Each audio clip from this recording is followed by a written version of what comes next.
ओम नमः शिवाय। जय श्री राम। राधे राधे मित्रों, कैसे आप सभी लोग। आशा करता हूँ हमेशा की तरह आप लोग कुशल मंगल से होंगे, अच्छे से होंगे, स्वस्थ होंगे, दूसरों की सहायता कर रहे होंगे और अपने परिवारजनों मित्रों के साथ खुशी खुशी संचित होकर जीवन व्यतीत कर रहे होंगे। ऐसी दुआएं मनोकामना मैं आप लोगों की भगवान से हमेशा से करता हूँ। मैं अंकित आप सभी लोगों का आपके अपने चैनल में हार्दिक स्वागत करता हूँ, अभिनंदन करता हूँ। दोस्तों, आज आपके सामने फिर से प्रस्तुत हूँ।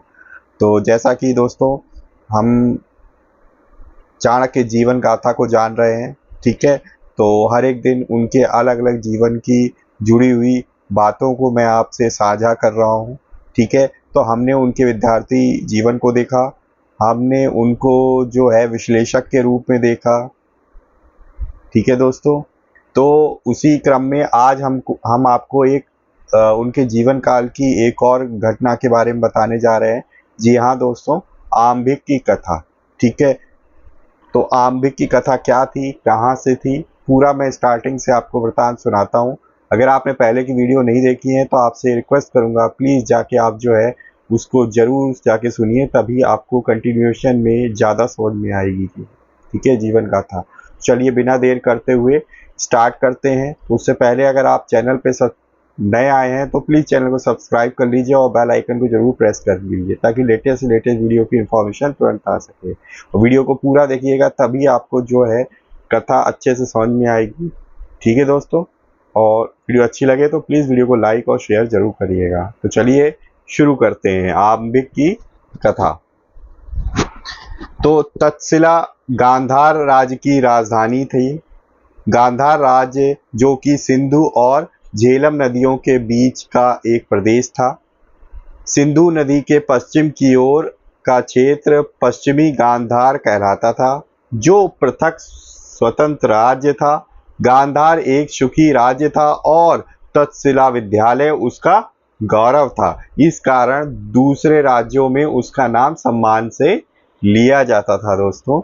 झेलम के पूर्व की ओर पुरु का कैकई राज्य था, ठीक है दोस्तों। झेलम के पूर्व में एक राज्य था जो जहाँ पे पुरु राज्य करता था, जिसको हम कैकई राज के रूप में जानते हैं। तक्षशिला के यश प्रसिद्धि के कारण वह गांधार राज्य से जलता था। पुरु एक बहुत ही महत्वाकांक्षी राजा था दोस्तों। उसने अपने आसपास के कई छोटे छोटे राज्यों को साम दाम दंड और भेद की नीति से युद्ध में परास्त कर अपने कैकई राज्य में सम्मिलित कर लिया था और अपने राज्य का विस्तार का अभियान चलाया था। उसने लक्ष्य क्या था, कैकई को साम्राज्य बनाकर एक राजा से सम्राट बनाने का था दोस्तों। खुद मतलब वो खुद राजा से सम्राट बनना चाहता था, वो सम्राट। ताकि सम्राट कब कहलाएगा, जब वो कई सारे राज्यों को अपने अधीन कर लेगा और वहां के राजा उसके अधीन हो जाएंगे, तो वो क्या हो जाएगा, अपने आप ही स्वयं सम्राट के रूप में जो है एकाधिपति अपना स्थापित कर लेगा। पुरु के पास चतुर व धूर्त मंत्रियों का दल व योग्य सेनापति था, जो पुरु के विस्तारवाद को साकार रूप दे रहे थे। इस दल ने योग्य गुप्तचरों का एक अति प्रभावशाली तंत्र बना रखा था, जो शत्रु देशों में कहीं भी घुसपैठ करने में सक्षम था। मंत्री दल के प्रमुख योजनाकार मुख्यमंत्री इंद्रदत्त थे। सभी जानते थे कि राजा पुरु की दृष्टि गांधार राज्य पर है, परंतु गांधार कोई छोटा मोटा अशक्त राज्य नहीं था। उसे हथियाने के लिए दीर्घकालीन योजनाएं चाहिए थी। इंद्रदत्त के गुप्तचरों ने सूचना दी कि गांधार ने सेनापति सिंहनाद नीरस एकाकी जीवन व्यतीत कर रहे हैं। कुछ वर्ष पूर्व उनकी प्रेयसी पत्नी का देहांत हो चुका था। अब उनका विधुर जीवन सूना था। चतुर इंद्रदत्त को यहाँ अपना पेच लगाने का अवसर नजर आया। उनके गुप्तचर दल में एक अति सुंदर युवती थी, जो पहले भी कई षड्यंत्रों में सफलतापूर्वक भाग ले चुकी थी। इंद्रदत्त ने उसी युवती को विधुर सिंहनाथ के जीवन में घुसपैठ करने का भार सौंपा। उस गुप्तचर यौवना को अपने कार्य में कोई कठिनाई पेश नहीं आई। कुछ ही समय में सिंहनाद उसके प्रेम जाल में बुरी तरीके से फंस गए। वह उस यौवना के इशारे पर कुछ भी करने को तैयार थे और अपने कर्तव्यों को भुलाकर उसी के प्रेम रस में डूबे रहने लगे। आखिर वर्षों बाद उनके जीवन में बाहर जो आई थी, वह यौवना धीरे धीरे और गुप्तचरों को ले आई और दूसरे अधिकारियों और मंत्रियों को भी वहां फांस लिया। गांधार का अधिकतर उच्च शासन तंत्र केकई के गुप्तचरियों के साथ भोग विलास में डूब गया। गुप्तचरों ने पूरे प्रशासन को अपंग बना दिया। केकई के महामंत्री इंद्रदत्त को यह समय आमंत्रण के लिए उपयुक्त लगा। उन्होंने सेनापति को तुरंत ही कार्रवाई करने के आदेश दे दिए। केकई की सेना ने गांधार पर धावा बोल दिया। गांधार द्वारा प्रतिरोध का प्रश्न ही नहीं था, क्योंकि वहां का सारा तंत्र केकई के गुप्तचरों के जाल में पहले ही फंसकर निष्क्रिय हो चुका था। केकई सेना ने आसानी से गांधार पर कब्जा जमा लिया। गांधार नरेश को बंदी बना लिया। केकई नरेश पुरु ने राजनीतिक दूरदर्शिता का परिचय देते हुए गांधार नरेश को केवल केकई साम्राज्य का आधिपत्य स्वीकार करने के लिए केकई के प्रतिनिधि के रूप में शासक बने रहने का प्रस्ताव दिया।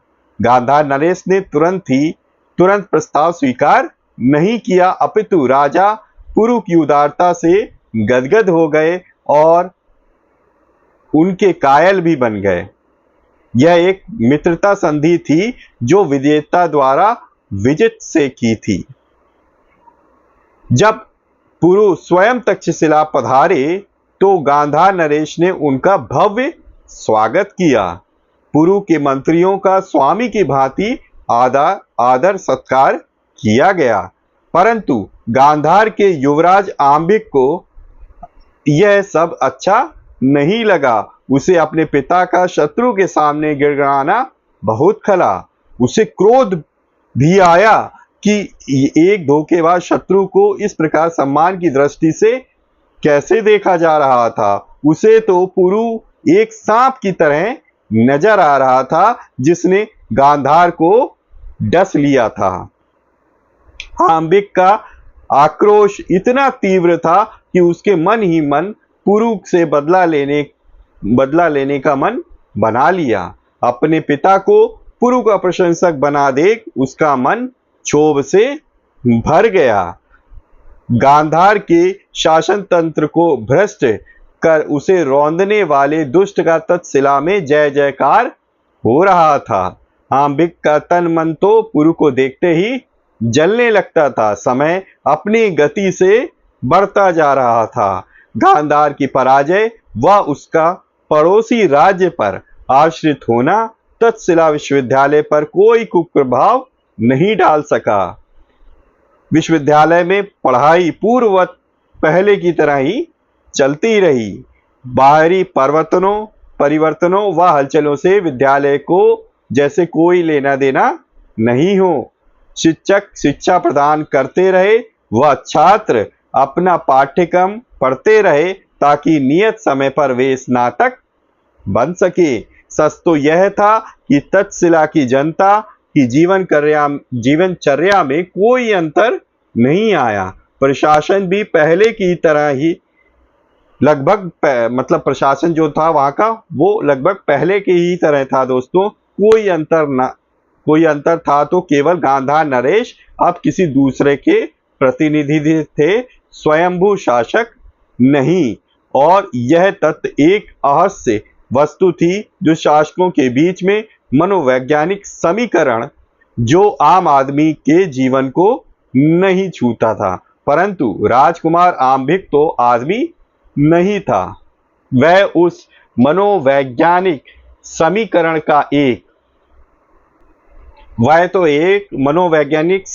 का एक छोटा सा भाग ही था।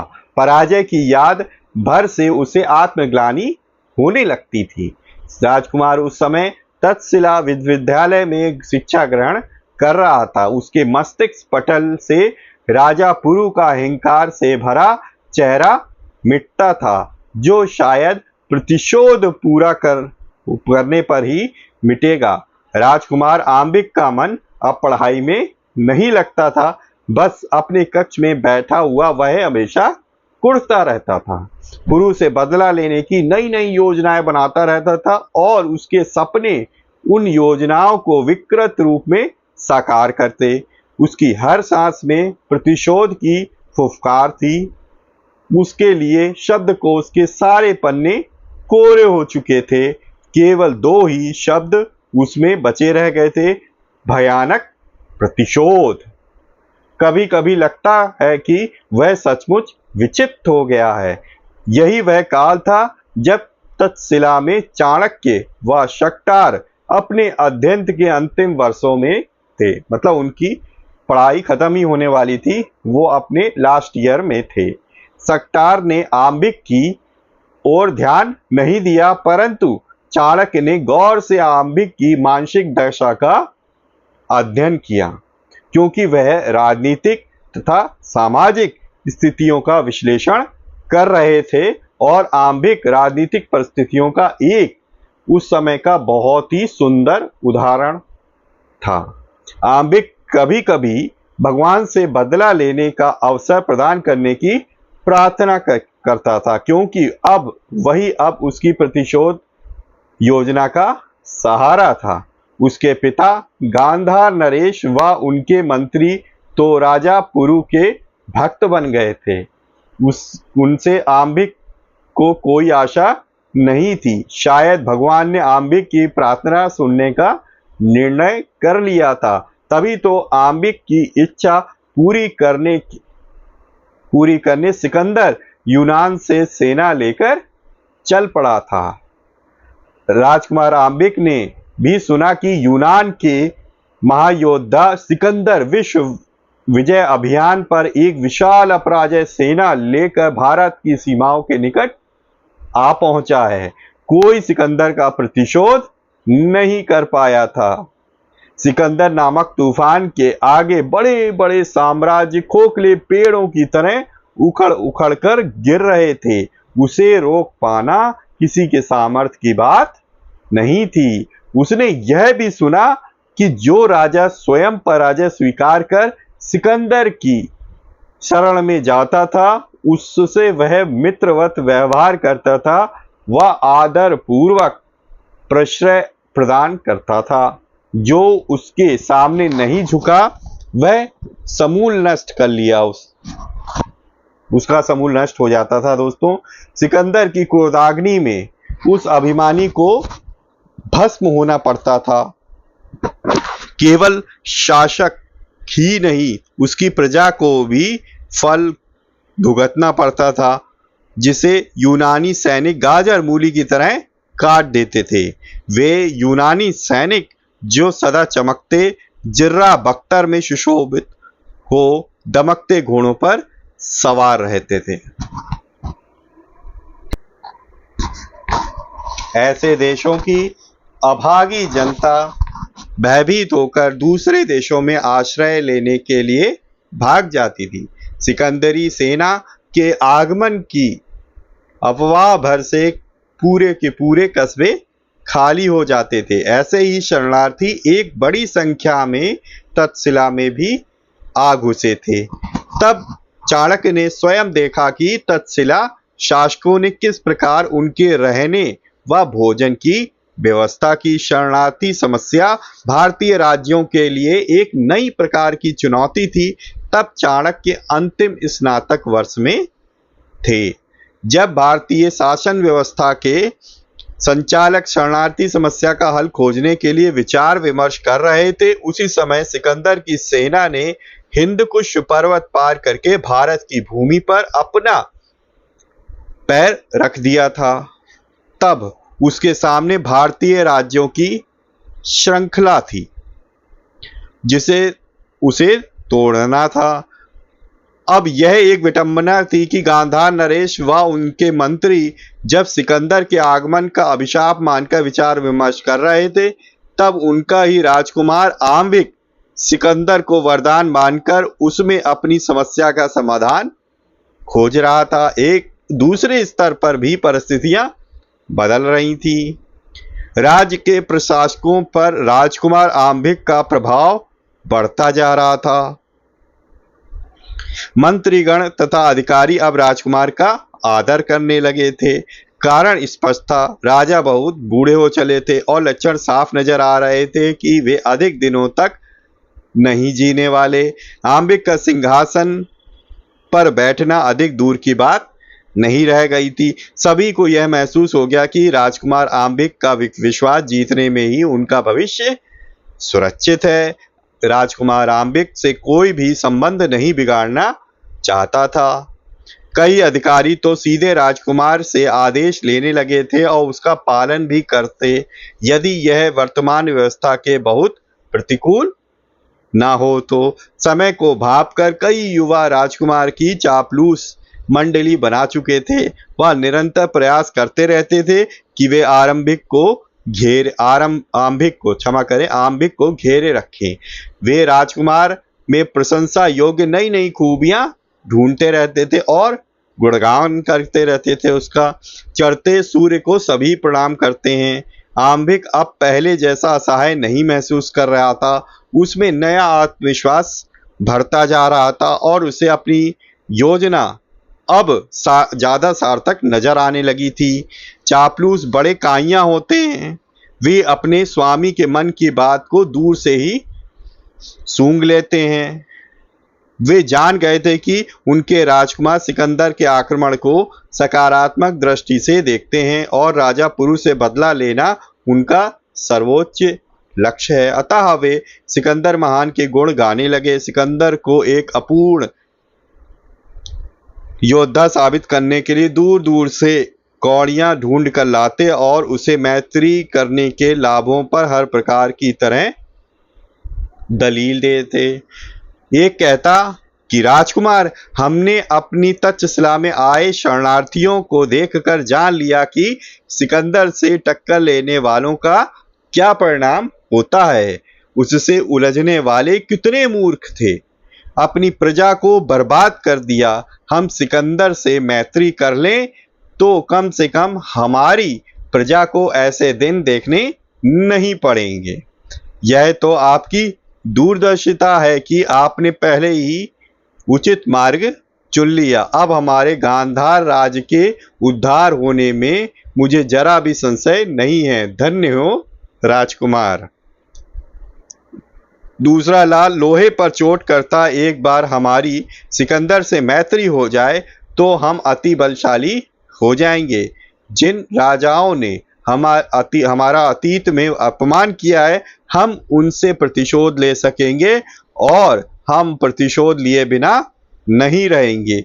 आम्बिक सिर हिलाकर सहमति प्रकट करता है और कहता है, वह तो ठीक है, हम जानते हैं, पर हमें करना क्या है और कैसे करना है, यह तो कोई अनुभवी मंत्री ही बता सकता है। यह मैत्री का विषय विधि विधान से ही हो तो संभव होगा। उसका प्रबंध तो किया जा सकता है। कोई भी मंत्री हमारा मार्गदर्शन करेगा। आपकी सेवा कौन नहीं करना चाहेगा। चापलूस ने आम्बिक को आश्वस्त किया और जोड़ा, पुरु ने जो आपका अपमान किया उसका बदला तो लेना ही होगा।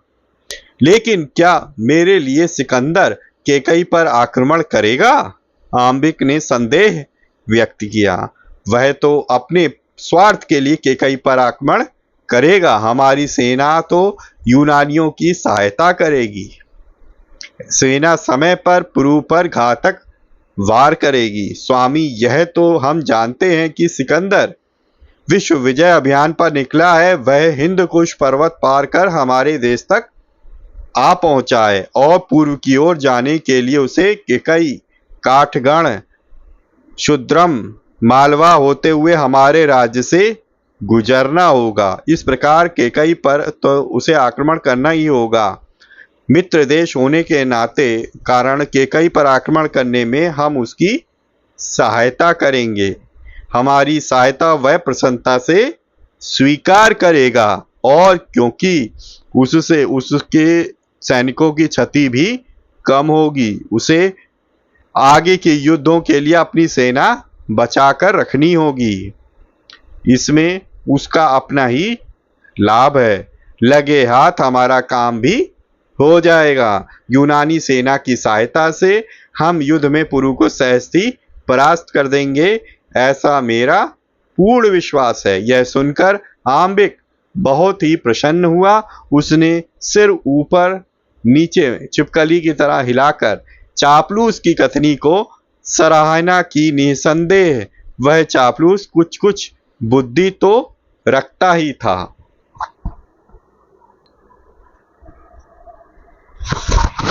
बात सच भी निकली दोस्तों। एक मंत्री ने राजनयिक परंपरा का वर्णन किया।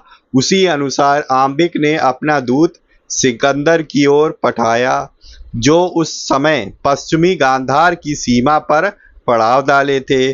पश्चिमी गांधार की राजधानी पुष्करावली थी, जो सिंधु नदी के उस पार थी।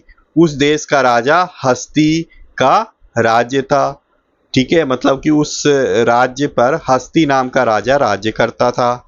आम्बिक का दूत सकुशल सिकंदर की छावनी में पहुंच गया और उसने अपने परिचय देकर सैनिकों को अपने आने का उद्देश्य बताया। सैनिकों के नायक ने उसे सम्राट सिकंदर के खेमे में पहुंचा दिया। सिकंदर आम्बिक का संदेश पाकर बहुत ही प्रसन्न हुआ। एक और राज्य बिना युद्ध लड़े ही उसकी झोली में आ गिरा था। उसने तुरंत अपने 2 राजनयिक दूत आम्बिक के दूत के साथ तक्षशिला भेजे, ताकि संधि की लिखित रूपरेखा तैयार की जा सके। आम्बिक के दूत ने राजकुमार का परिचय यूनानी राजनयिकों से कराया। आम्बिक ने उसका उत्साह के साथ स्वागत किया तथा अतिथि गृह में उनको आदरपूर्वक ठहराया। रात को यूनानी राजदूतों तथा आम्बिक व उनके सलाहकारों के साथ मंत्रणा कक्ष में संधि वार्ता आरंभ हुई। अब तक अधिकतर मंत्री राजकुमार के खेमे में शामिल हो गए थे। वे भी वार्ता में सम्मिलित हुए। कुछ सेना नायक भी उपस्थित थे। संधि की रूपरेखा औपचारिक रूप से तय होने लगी। इस बीच किसी विश्वस्त सैनिक ने गांधार नरेश को महल परिसर में यूनानी सैनिकों की उपस्थिति की सूचना दी थी। शत्रु सैनिकों में महल में होने की बात से नरेश क्या हो गए, चौंक गए। काफी समय वह महल व दरबार में संदिग्ध सी लगती गतिविधियां देख रहे थे, जिनसे षड्यंत्र की शंका होने लगी थी। सूचना के अनुसार यवन सैनिक राजकुमार की ओर भाग की ओर जाते हुए देखा। नरेश का माथा तुरंत ठनका।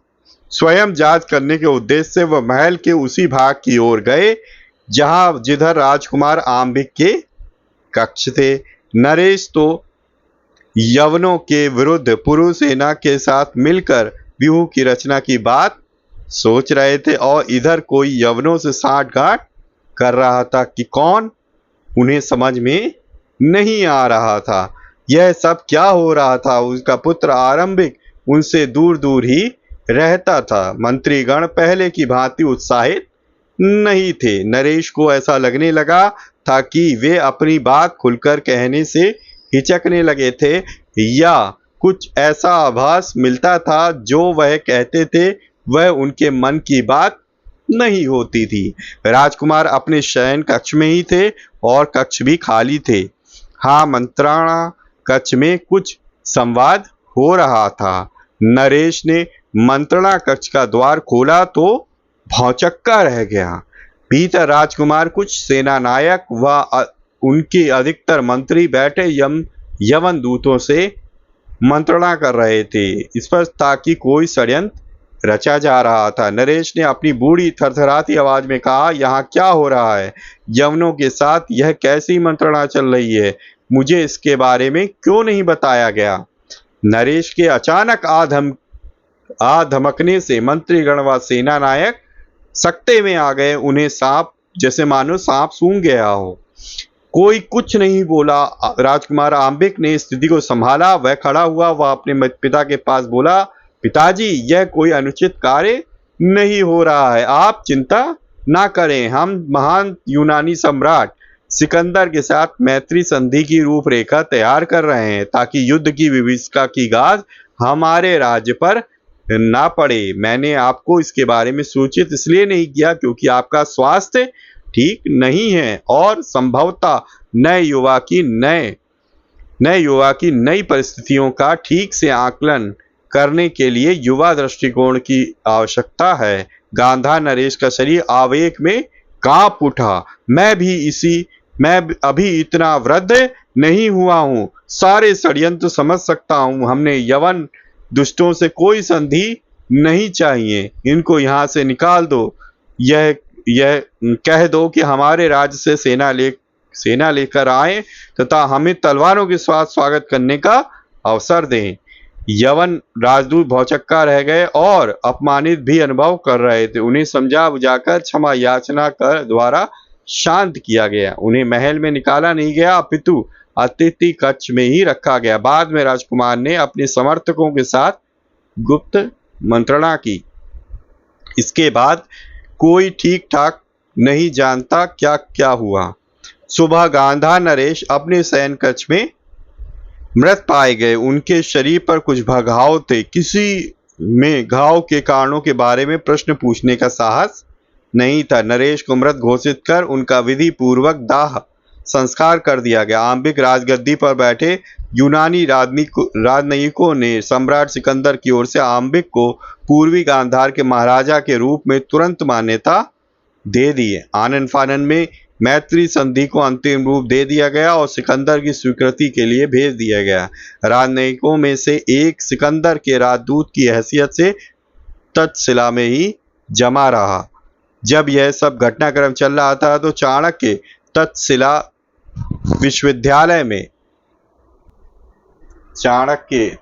में स्नातक बनने के बाद अध्यापन कर रहे थे। राजनीतिक घटनाक्रमों पर उनकी पैनी नजर रहती थी। विशेषकर सिकंदर के आने के बाद अधिक प्रभावित तथा चिंताग्रस्त हो गए थे। जो कुछ चारों ओर घट रहा था उनके लिए दुख था। स्थिति असहनीय हो गई थी। उन्होंने तक्षशिला से पूर्व की ओर प्रस्थान करने का मन बना लिया था। आम्बिक व सिकंदर के बीच हुई मैत्री संधि से उन्हें तीव्र आघात लगा था। जाने से पहले उन्होंने अपने मित्रों व विश्वस्त छात्रों से कहा, सिकंदर एक यवन आक्रांता है। वह विदेशी जीवन, धर्म व संस्कृति का प्रचारक है। वह अति शक्तिशाली, क्रूर प्रशासक व बहुत चतुर है। भारत देश के नरेशों व शासकों को मित्र बनाकर बिना युद्ध लड़े विजय प्राप्त करता जा रहा है। हमारे नरेश इतने स्वार्थी, कूपमंडूक, ईर्ष्यालु व झगड़ालू हैं कि एकजुट होकर विदेशी आक्रमणकारी का सामना करने के बजाय वे या तो उसके चरणों में साष्टांग बिछ रहे हैं या अकेले सामना कर धूल चाट रहे हैं। कहीं कोई आशा की किरण नहीं है। मेरे लिए अपने वैदिक मूल्य का विनाश किया जाना देखना असहनीय है।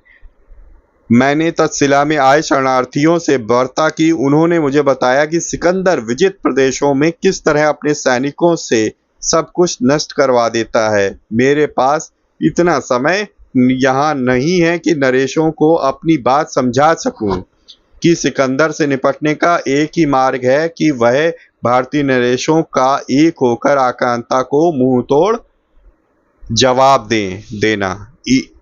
उनमें इतनी बुद्धि नहीं है कि वह ठीक से समझ सके कि सिकंदर हमारे लिए कितना भयंकर अभिशाप है। उनमें से आम्बिक जैसे कई हैं जो उस दुष्ट में अपना हित खोज रहे हैं ताकि आपसी प्रतिशोध पूरा कर सकें,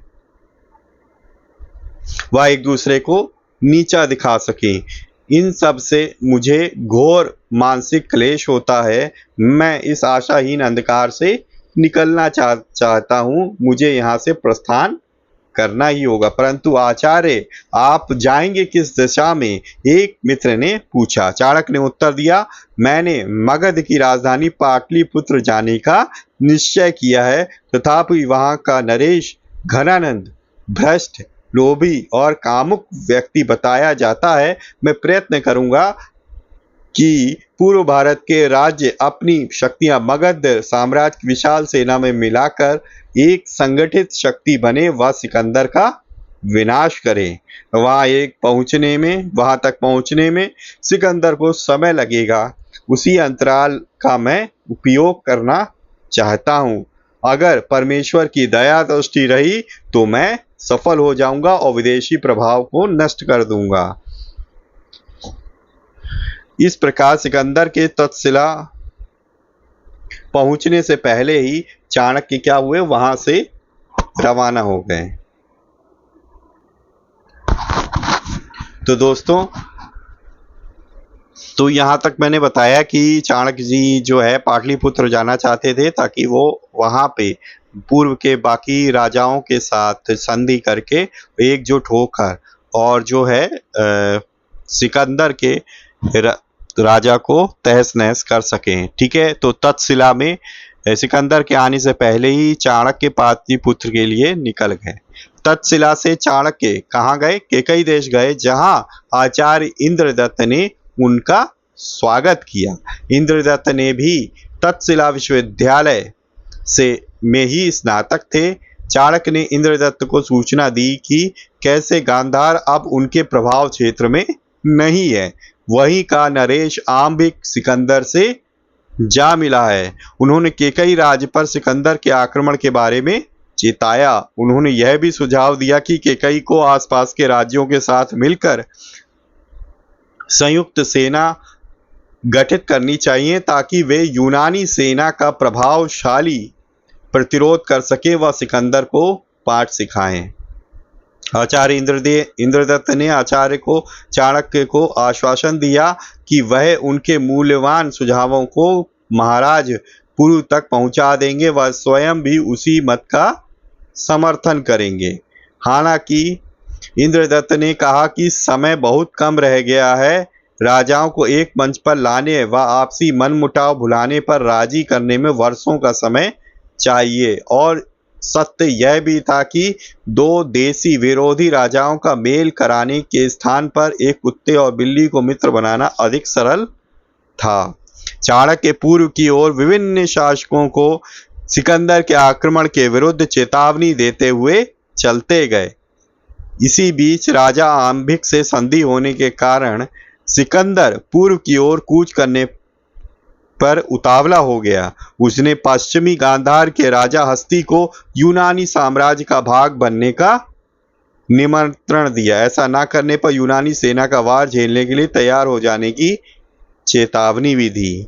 पश्चिमी गांधार का राजा हस्ती एक स्वाभिमानी शासक था। उसने झुकने से इनकार कर दिया और सिकंदर को युद्ध का न्योता दे दिया। सिकंदर की सेना की एक टुकड़ी ने पुष्पावली पर आक्रमण कर दिया। यूनानी विजय लगभग तय थी।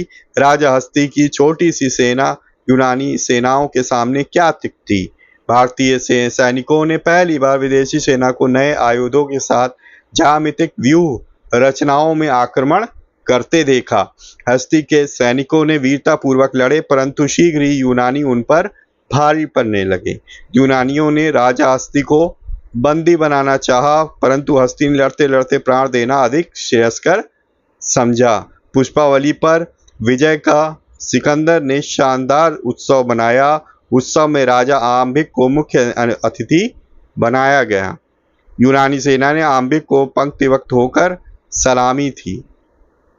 सिकंदर ने उसे बराबर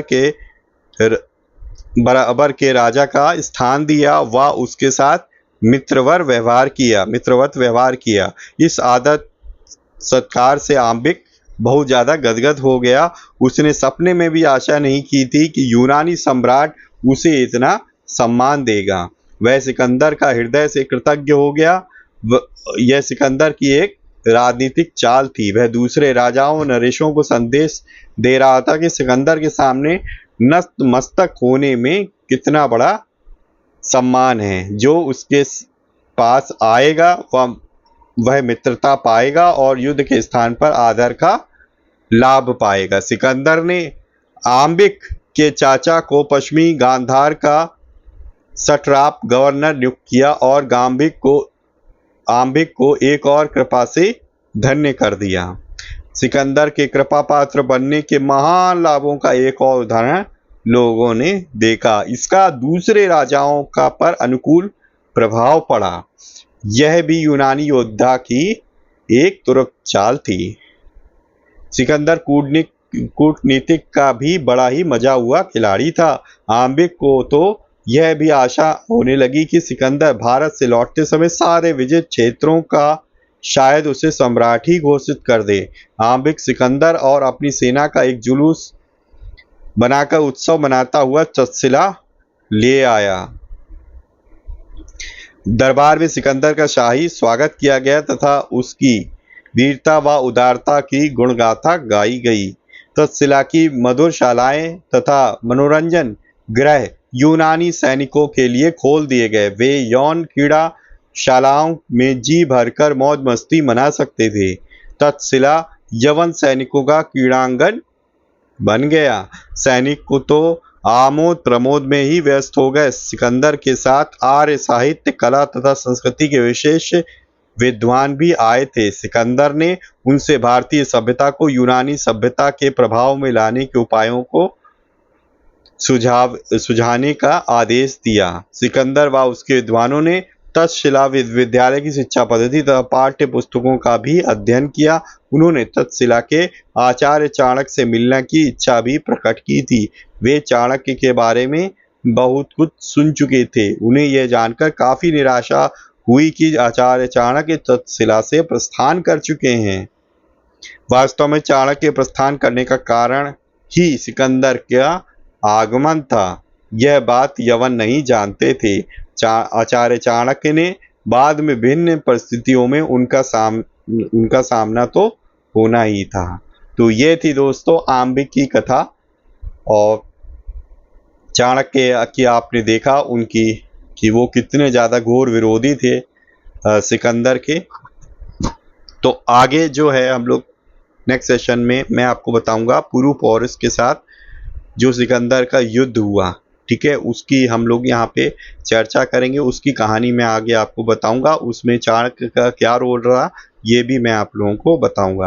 वीडियो अच्छी लगी है तो प्लीज़ वीडियो को लाइक करिएगा और अपने परिजनों मित्रों के साथ जरूर शेयर करिएगा ताकि वो भी इस पर्टिकुलर वीडियो से कुछ इन्फॉर्मेशन प्राप्त कर सकें, चाणक्य जी के जीवन गाथा के बारे में जान सके। पहली बार चैनल पे आए तो चैनल को सब्सक्राइब कर लीजिए और बेल आइकन को प्रेस कर लीजिए ताकि लेटेस्ट से लेटेस्ट वीडियो की इन्फॉर्मेशन आप तक तुरंत ही पहुंच सके। तो इसी तरीके से भगवान की भक्ति करते रहिए, अपने परिवारजनों मित्रों के साथ खुशी खुशी प्रसन्नचित होकर जीवन व्यतीत करिए और हाँ, हमेशा की तरह किसी न किसी एक पर्सन की हेल्प करने की जरूर कोशिश करिए। दोस्तों वीडियो को देखने के लिए बहुत बहुत धन्यवाद। मिलेंगे इसी तरह की किसी और वीडियो में, तब तक के लिए जय श्री राम, राधे राधे मित्रों।